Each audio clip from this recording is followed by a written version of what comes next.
안녕하세요. 미국 주식 성공 투자로 여행을 원 없이 다니고 싶어하는 욕망덩어리 인간지표입니다. 5일 월요일 본장 초반에 지수가 1% 조금 안 되게 오르길래 오늘도 고점을 돌파했구나 하면서 잠이 들었는데 일어나 보니 강보합으로 장이 마감되어서 신기했습니다. 주식시장의 상승, 하락은 당연히 뭔가 뉴스에 의해 움직입니다. 하지만 이러한 뉴스를 찾으면서 대응하기엔 에너지 소모가 클 뿐더러 내가 생각한 뉴스에 대한 생각이 내 생각과는 다르게 흘러갈 수 있기에 저는 거시경제도 물론 공부하지만 하루하루 경제지표 발표와 거시경제에 큰 신경을 쓰지 않고 차트 분석에 좀 더 집중해서 보는 편입니다. 그리고 제가 유일하게 보는 경제 유튜브는 한글마입니다. 본론에 들어가기에 앞서서 저는 위블이라는 미국 차트 프로그램을 활용합니다.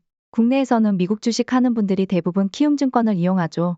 저 또한 MTS는 키움증권을 이용합니다. 차트를 볼 때는 위블을 이용하는데요. 위블 차트와 키움 차트는 일봉, 주봉, 월봉은 동일하지만 시간봉으로 들어가면 달라집니다. 그렇기 때문에 되도록이면 위블 어플이나 프로그램을 활용하시는 걸 추천드립니다. 물론 제 영상이 도움이 된다는 가정하에요. QQQ ETF 1일봉부터 일단 보시면 스토캐스틱 단기, 중기, 장기 에너지가 아직도 좋습니다. 여기서 당장 2에서 4일 만에 단기 에너지가 소멸되면서 바닥권으로 갈 수도 있지만 그런 상황이 온다면 TQQQ 매수할 만한 구간이 될 것 같습니다. 주봉 차트로 넘어가서 보면 에너지가 다들 상승 중이죠. 일봉에서는 이제 너무 과열권임을 알려주지만 주봉에서는 에너지들이 이제 시작이야를 알려주고 있습니다. 이런 경우 약간의 하락이 오더라도 주봉 기준에서 21, 2평선을 크게 깨지 않고 재반등을 하는 경우가 많습니다. 그렇기 때문에 1일봉에서 단기 큰 하락이 온다고 해도 TQQQ 매수를 권해드리는 이유이기도 합니다. 장기적으로 1일봉 21, 2평선에서 매수해도 크게 손실 날지는 중장기적으로 보이지 않는다. 주봉을 좀 더 자세히 보면 일목균형표 하방구름대 초입값이 대략 328달러입니다. 세력들이 상승을 계속 가져가려고 한다면 328달러 부근까지 내려오면 살짝 그 안으로 들어갔다가 꼬리 달고 바로 올려버릴 것 같습니다. 그렇기 때문에 6월 조정이 온다고 해도 QQQ ETF 기준 328달러 부근이면 비중 좀 실어서 매수해도 좋지 않을까라는 생각이고요.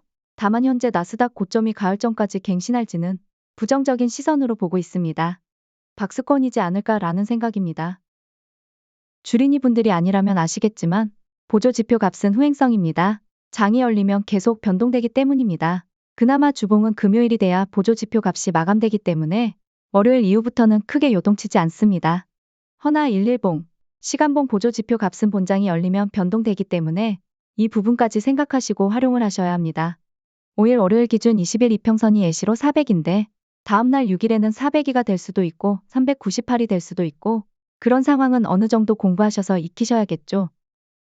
다시 1일봉으로 넘어와서 1일봉에서 하락이 나온다고 해도 단기 에너지가 바닥권까지 내려오면서 반등이 나올지 에너지가 바닥권이 아닌데 주가가 먼저 21이평선 부근까지 내려오면서 단기 반등이 나올지 알 수가 없습니다.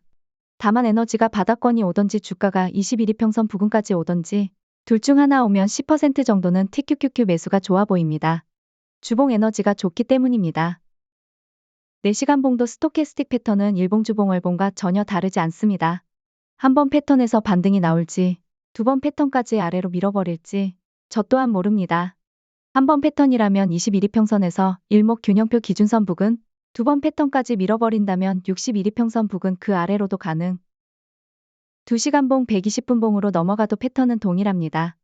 여기서 중요한 점은 보조지표는 보조지표일 뿐이고 100% 완벽한 그 자리까지 간다는 보장은 없습니다. 한 번 패턴이라면 20일 이동평균선까지는 밀려주겠지 하면서 기다리고 있는데 스토캐스틱 단기 에너지가 바닥권으로 가고 나서 바로 다음날 위로 치고 올라갈 수도 있죠.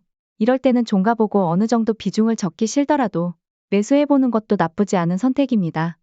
물론 어느 정도 주식을 하다 보면 요령이 생기기도 하고요.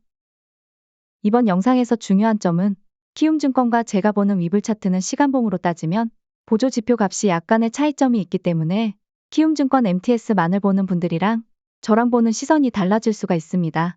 다만 1일봉에서는 동일하기 때문에 1일봉 기준으로 본다면 20일 이동평균선 부근까지는 주가가 내려왔다가 다시 재반등을 시도할 것 같다라는 제 의견입니다. 다만 단기 데드캣일 거라고 보고는 있지만요. 5일 종가 기준 대략 3에서 5%만 떨어지면 도달입니다. 구독과 좋아요, 알림 설정은 무료입니다. 시청해주셔서 감사합니다.